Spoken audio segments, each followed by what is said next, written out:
uang rakyat menjadi sorotan publik atas ugal-ugalan penggunaan oleh pemerintah daerah, masihkah tersisa kepercayaan kepada pemimpin?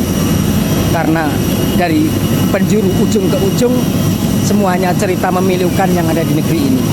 Secerca harapan kita tanamkan kepada seorang bernama Deddy Mulyadi tentang kemampuannya mengelola anggaran daerah, menata kota, menata daerahnya. Andai kata dikatakan sebagai gubernur konten, itu sesuatu yang membanggakan. Dengan dibuat konten, setiap kegiatan pemerintah akan tahu bahwa pemerintah itu berbuat untuk rakyatnya, bahwa pekerjaannya ada, bahwa dia tidak makan gaji buta, bahwa apa yang dilakukan itu didukung oleh rakyat. Maka dukunglah gubernur seluruh Indonesia untuk berbuat sebagaimana dilakukan oleh Kang Deddy Mulyadi. Ayo kita ikuti untuk gubernur-gubernur, jangan malu dikatakan gubernur konten. Hari ini ramai, banyak pihak yang membicarakan bahwa saya adalah gubernur konten. Artinya bahwa saya hanya bekerja demi konten. Pertama ingin saya jelaskan, bekerja sebagai gubernur tentunya harus ada tujuan, visi dan misi. Tujuan, visi dan misi itu harus bisa disebarluaskan pada masyarakat, termasuk kinerja gubernurnya harus diketahui oleh seluruh rakyat yang dipimpinnya. Dulu sebelum saya menjabat gubernur, itu menggunakan anggaran negara yang ada di Dinas Informasi dan Komunikasi. Judul anggarannya adalah kerjasama media. Itu salah satunya. Dikit-dikit lain juga masih banyak kalau saya buka.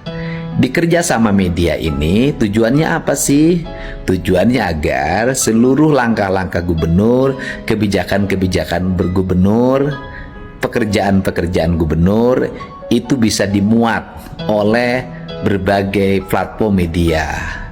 Platform media itu nanti menyebarluaskan dalam bentuk narasi berita, dalam bentuk tayangan gambar maupun tayangan video atau tayangan tulisan.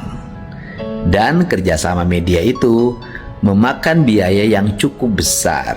Saya sampaikan di Provinsi Jawa Barat per tahun hampir 50 miliar. Kalau per tahun 50 miliar, kali 5 tahun bisa jadi 250 miliar. Belum digit anggaran yang lain. Kemudian orang menyebutnya anggaran untuk membangun citra pemerintah provinsi maupun citra personality gubernur itu sendiri. Secara kebetulan saya memiliki media sendiri. Ada YouTube, ada TikTok, ada Instagram. Nah, ketiga media ini saya coba untuk merekam apa yang saya lakukan dan saya sajikan di TikTok, di IG maupun di YouTube. Dan secara kebetulan tayangan-tayangannya relatif ditonton. Itu hak orang untuk menilai baik negatif maupun positif. Tetapi dari sisi aspek kepentingan pemerintah, maka sudah terjadi yang disebut dengan realokasi anggaran. Realokasi anggaran itu dari 50 miliar menjadi 3 miliar. Maka negara, pemerintah provinsi diuntungkan 47 miliar. Sehingga yang 47 miliar itu buat apa sih? Buat bangun jalan, buat bangun irigasi, buat bangun ruang sekolah, buat bangun layanan kesehatan, dan banyak lagi nanti disatukan dengan digit anggaran yang lain. Artinya media sosial yang saya gunakan itu sudah berhasil mengurangi pembiayaan negara dari belanja media menjadi belanja infrastruktur.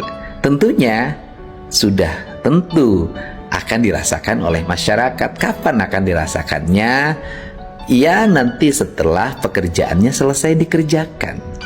Untuk itu saya mengucapkan terima kasih pada yang mengkritik saya dari berbagai pihak, Saya mengucapkan terima kasih atas kritikannya dan itu bagian dari demokrasi.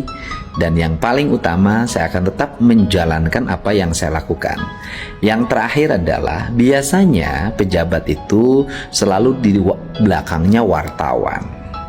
Dia diiringi dengan wartawan kemanapun dia pergi.